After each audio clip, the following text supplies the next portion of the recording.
South Korea, arguably one of the most known countries all over Asia for its incredible feat on entertainment that dominate both film and music industry across the globe.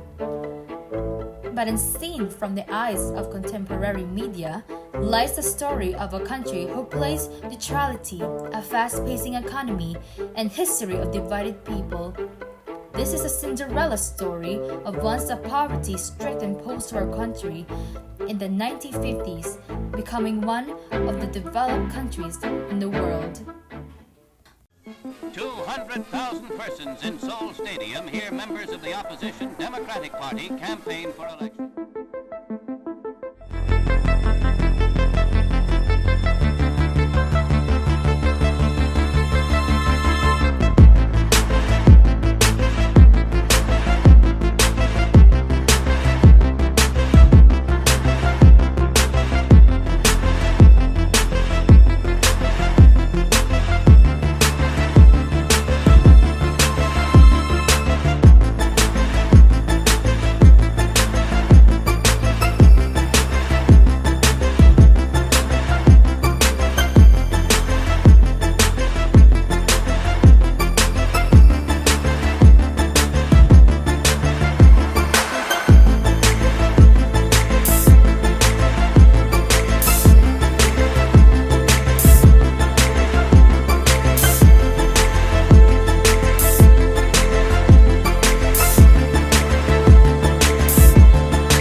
Like every tribe neighboring them, the everyday life of Korea was composed primarily of fishing, rice planting, hunting, and gathering. Yet during the 19th century, Korea decided to transition from a primordial way of sustaining their everyday living and decided to join with the rapid transformation of the world into modernity and status quo. At this time, Korea has embarked on massive shift in their politics, society, and culture, which consequently affect their economy and relations with other nations. In the late Joseon period in Korea, Hongsan Daewang-won maintained a strict policy of closing its doors to European powers. France and the United States had already made multiple failed attempts to commence trade during this period. However, in 1873, Daewang-won was overthrown by Queen Min and King Gojong and began opening the country's first borders to the outside world. Through it, Japan achieved its strategic goals and gained influence in Korea ahead of any European country. On February 27, 1876, King Gojong signed a Treaty of 𝗵𝗲, also known as the Korea-Japanese Treaty of Amity, to let Japan trade with Korea and remove China's long-term hegemonic influence. The Treaty of 𝗵𝗲 marked Korea's first formal attempt to develop international ties after centuries of isolation. According to the treaty, Korea is an independent state with the same legal standing as Japan. However, the terms were drastically different. It provided many rights to the Japanese that did not apply equally to Korea. One of these was the loss of Korea's tariff autonomy.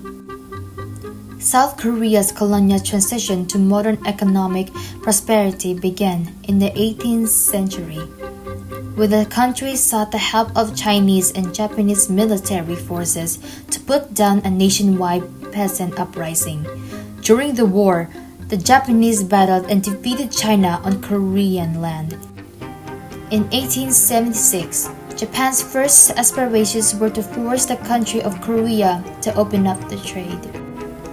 As Japan invaded Korea, it turned the Joseon dynasty's poor and predatory apparatus into a progressive state, introducing a comprehensive reform program to modernize Korea.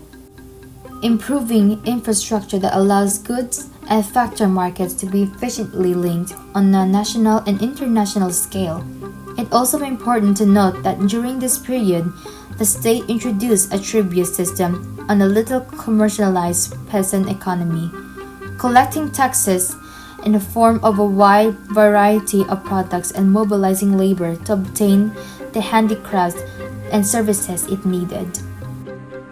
As the world progresses to advanced territories during the 19th century, the tension between dominating countries during that time is about to cause a havoc in most parts of the world, including the Korea, that is already in a perilous situation. The heated debate of two different dominating powers intensified the already dwindling economy of Korea. Markets in Korea during the mid-1800s were having a rough toll in keeping it sustainable, that in return, the agricultural industries of the country were hardly competing with its neighboring countries. The birth of the war made the paddy fields to deplete its production, since the battlefield made most of the large hectare of rice fields to dry, that which obviously resulted to rice almost doubled its prices. Aside from the apparent effects of the war to Korea's economy was the demographic stagnation of the country, due to the high rate of mortality brought by the heated tension of the war. But on top of this, was the abhorrent actions from the landowners homogenizing the properties of both minor and alien kings, that resulted to the state not just a shutter, but also making it as driven by private interests. The former bureaucratic state started to receive taxes in money commodities, rice and cotton textiles, and eventually began to mint copper coins and lifted restrictions on trade. The wars and the advancing global chaos also dealt a serious blow to slavery, the pre-war system of forced labor, allowing labor markets to emerge. During the first 3 months of the war, the total money in circulation was increased by 72.4%, and this temporary increase in taxes could not meet the huge demand in war expenses, which accounted for about 50% of the national budget. Distraction ratios of the major industries during the first 4 months of the war were estimated as high as 70% of textile industry, 70% of chemical industry, 40% of agricultural machinery industry, and 10% of rubber industry. About a quarter of capital stock were destroyed. Even rice crops fell down to a 65% level of the average annual product. Foreign trade deteriorated from $208 million United States dollars, including the $188.3 million United States dollars government imports, to $2.9 million United States dollars. Under the Ri and 𝗧𝗵𝗲 administrations, South Korea's economy grew at a painfully slow rate. It averaged about 4% a year, less than 2% per capita. Ri's government followed an import substitution industrialization policy, in which imports were blocked, in order to protect and encourage the development of domestic industries. The United States encouraged Seoul to establish trade relations with Tokyo through rice and seaweed exports, and attempted to interest the Japanese in investing in the country. But Ri would not sign a peace treaty or establish diplomatic relations with his country's former enemy. Ri's anti-Japanese sentiments went to extremes, including frequent clashes with Japanese fishing vessels and a constant state of tension with the country's former colonial master. Ri's policies were considered irrational by the Americans. Nonetheless, reflected genuine fears that opening up South Korea to trade and investment with Japan would recreate the economy to an economic colony structure of the colonial period, thereby reducing the country to an economic colony. At that time, the South Korean government employed these economic policies to impact the nation's wealth generation, consumption, and distribution. They built economic relations with countries such as the United States of America and Japan. The transaction can be beneficial, but it can also be the source of the problem. Every trade will have a point of contention or a challenge to deal with. They overcame all of this thanks to the people's friendship and unity. For the sake of the country's security, they stopped aggressive traders from entering the country. They got to where they are now because they made a significant sacrifice in order to gain knowledge and expertise. As the war subsided, Korea was still hardly to develop as a nation. During this period, South Korea was characterized by political corruption and disorient, poor economic progress, and reliance on enormous U.S. subsidies. But in 1961, South Korea became one of the most significant economic transformations in history. From Ri's devastating leadership, he had been able to provide the effective leadership that the nation needed. The people are disgusted and disappointed because of the corruption, poor growth of economy, and increase of population during his term. This led to the April Revolution that led by students that caused 𝗧𝗵𝗲 exile to Hawaii. On June 15, 1960, a new constitution was made, establishing parliamentary cabinet form of government, which was governed by Prime Minister 𝗧𝗵𝗲, but it was no more successful than the previous governance. The government's decision to devalue the currency resulted in double-digit inflation, further aggravating wage earners' plight while also causing concern among corporate leaders. Thus, another uprising was made after only a year by the workers, even students, because of the low wages and poor working environment. During the term of both leaders, South Korea's economy only relied to U.S. aid funds, where $12.6 billion was provided to nations, which is double than other countries. Still, there is no growth in economy because of corruption. But in 1961, South Korea was undergoing social changes, as well as education and technical training that served wellness to the nation when the Park Chung-hee regime in 1960s moved the economy to an export-led development path. Today, the world is now on an intense search of interconnectedness that in which helped Korea to develop their nation from the ground.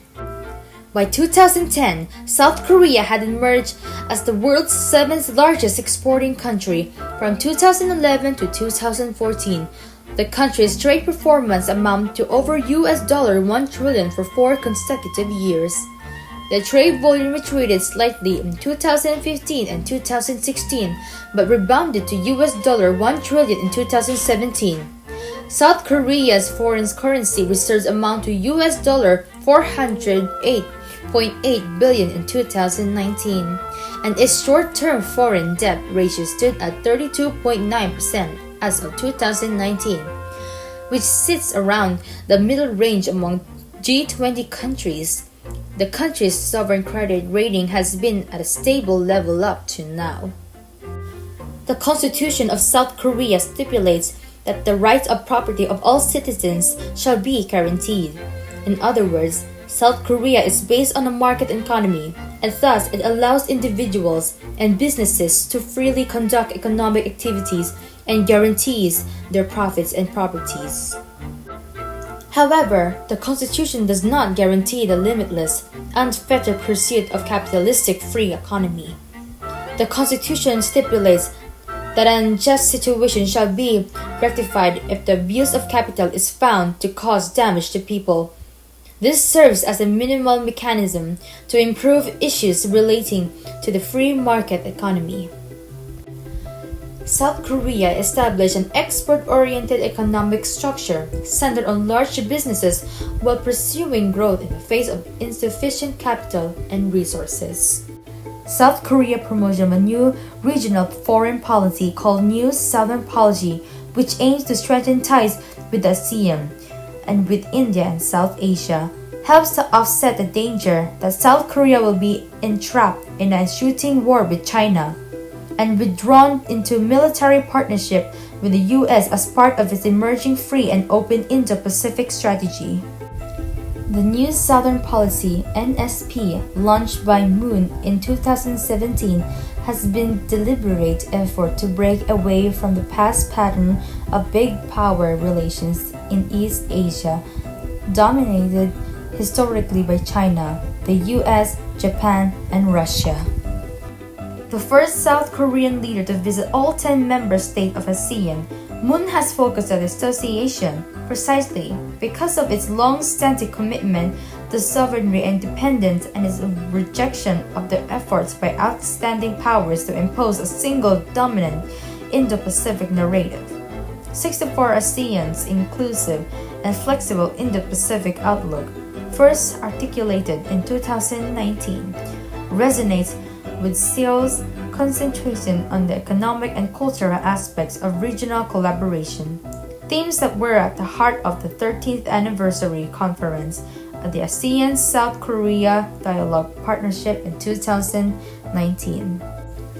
South Korea has historically been a victim of geopolitical rivalries among contenders for regional hegemony in East Asia.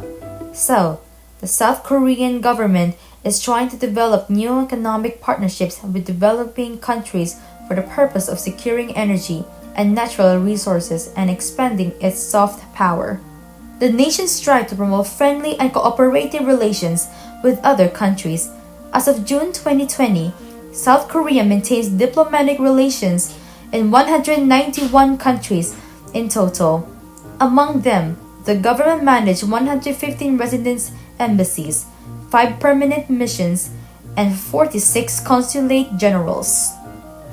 Although security concerns are still dominant in South Korean society, economic interests necessitate South Korea improve its relations with China and redefine its political position between the US and China. Now, regardless of whether the global novel coronavirus pandemic is an accelerant of existing global trends or a historical turning point, the pandemic and its consequences have constituted a major stress test for international institutions, including the US-ROC alliance.